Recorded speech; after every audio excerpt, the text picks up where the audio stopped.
Hello viewers, welcome again to my channel. What we are going to cook today is, most of you have heard about the PFChangs Spicy Chicken. Our kids really love it. And we're going to make a slightly different variation of that. PFChangs has their own sauces. This is going to be a spicy mango chicken. It's technically sweet. But then the first thing that we're going to do is prepare the marinade for the meat and marinate the meat in it. And our idea is to let it rest for about 15 minutes before we fry them. So I'll first show you the marinade itself. And what you have here in this bowl is chicken thighs that have been cut into or diced into small pieces. And the marinade for that is going to be basically a little bit of dark soy sauce, a typical marinade of salt, red chili powder, turmeric, a little bit of sugar, ginger garlic paste, and then we have all-purpose flour or maida here, and then we have a little bit of corn flour. This is fundamentally the marinade for the chicken that's going to be deep fried and then tossed in the sauce. So what I'm going to do right now is I'm going to use a lot of eyeballing here. I'm going to put about 1.5 teaspoons of soy sauce, about 1/4 teaspoon of turmeric. Again, like I tell in my previous videos, this is a very small spoon. 2 of these are approximately 1 teaspoon. So that's 1, 2, that make it 1 teaspoon right now. I'm going to put 2 teaspoons of salt for this mixture. We have approximately in this bowl about 1.3 pounds of chicken. I just want everyone to know the quantity of the chicken so that you know how much you have to put. This is regular red chili powder, the normal spice one. I don't add too much of that because the kids love it. It's just for adding a little bit of the spice. About 1.5 to 2 teaspoons of ginger garlic paste. Again, your liking. You could use less or more depending on what you want, but we like it pretty garlicky. So this here is sugar. This is one of the secret ingredients for the marinade. So I'm going to put approximately 1.5 teaspoons of sugar. And the first thing that I'm going to do is mix this up really well.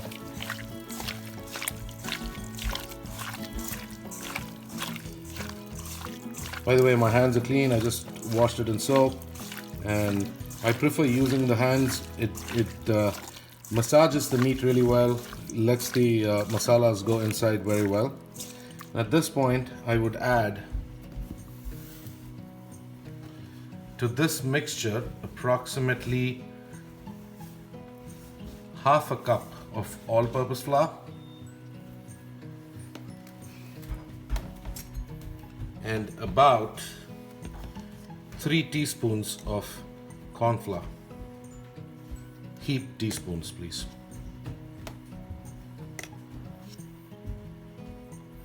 And that's it. The marinade is pretty much ready. All you have to do is you just have to toss the whole chicken in the marinade. Just, you don't need to specifically press it really hard. I just want the flour to coat all the chicken pieces.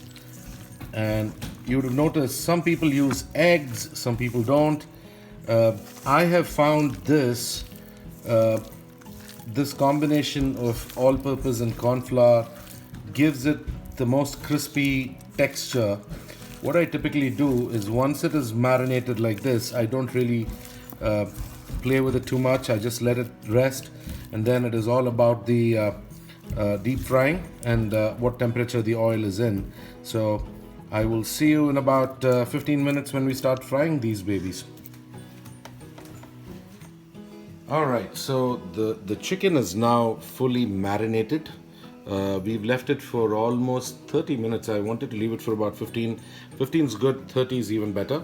All I'm going to do is fry this chicken in small pieces into the, I'll put it in the oil and fry it out and take it out, and then toss it in a variety of sauces. So just make sure your temperature of the oil is around medium high. I do not have a thermometer. I typically tend to put my chicken in, see if it is, if it is fine, if it is getting, fried properly, and then based on that I just throw in the rest of the chicken. In this case I've kept it at medium high, and I'll continue to just put more and more chicken in that. Always leave a little bit of a distance between the chicken, and then you can keep putting enough and more chicken inside this mix. It'll probably be about 3 or 4 batches for you to fry all of the chicken, and we will see how crispy it turns out at the end. A lot of times the kids just love to eat this chicken as it is because it's got the spices needed. It is very tasty as is, but this is what goes into making of the spicy chicken. We have about 3 batches here. I put in about 10 or 12 pieces right now. I'm going to load it up with probably another 3 or 4. I see there is enough space, and then you will see that these turn out pretty crispy and golden brown. Alright, that is good for now. So it takes about 3 minutes for the chicken to get crisp. Thank you. Alright folks, so we have all our chicken fried. You will look at it, it is pretty crispy. It's not it shouldn't be very crispy and dry. It should be soft, but at the same time the outer shell has to be crispy. It is perfect right now. And what we have here is a pan with some oil that I added in there. It is approximately about a tablespoon of oil in the pan. To the oil I am going to add half an onion, diced big, not very small. Half an onion diced, and I am going to basically just fry the onion for maybe a minute, not more than a minute here. And this onion should not go, we don't need the onion to change its colors or anything. So you would look that the onions are not going to change the colors. What I also have here in this colander is green garlic. You can find this in the Indian store or in American stores in the freezer section. I put it in some water and let it rehydrate a little bit, and I'm going to put the green garlic as well into this oil.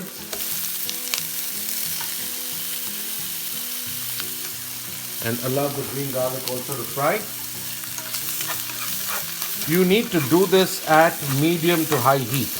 The whole idea of Chinese cooking is about cooking in medium to high heat. The green garlic adds a tremendous amount of flavor to your spicy chicken. Unfortunately, everyone calls it spicy chicken. It is really a sweet chicken. The kids love it. What I do at this point is take all of the chicken and I dump the chicken into our pan here. The reason I do that is because we will add the sauces onto the chicken and toss it out, but then initially I want the chicken to be a little hot and also coat itself with the flavors of the onion and the garlic.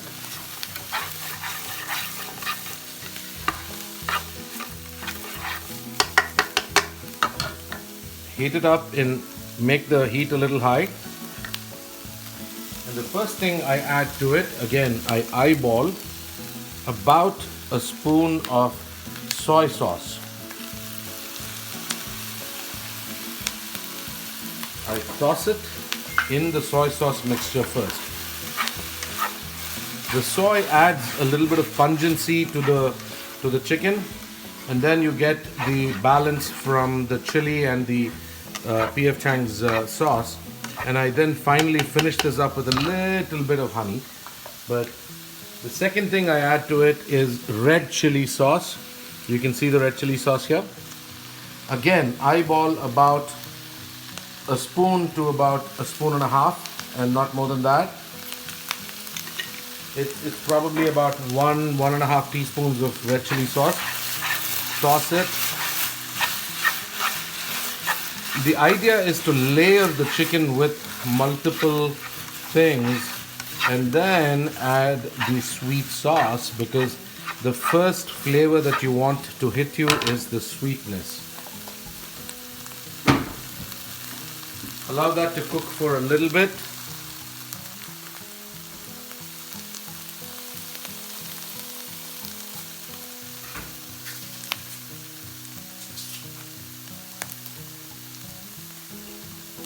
And what we have here is technically a mango sweet and sour sauce. And we are going to add the sauce into our chicken for it to gain that sweetness. Again, I typically tend to put about 2.5 tablespoons or so, maybe 3 tablespoons of the sauce. High heat. A little bit of high heat, and the only thing I change at the very end, just so you know, is to make it a little saucy. I add about 2 spoons of water, 2 to 3 spoons of water into it, and that is just to bring it all together. That's very little water, if you notice. It's about 2 or 3 spoons of water at a high heat to bring it all together.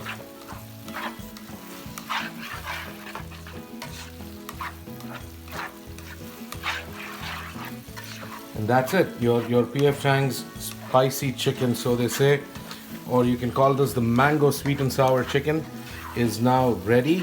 And you can serve this with either white rice or with fried rice. It is amazing also with noodles. So enjoy. Have a great cooking session at your house. Thank you.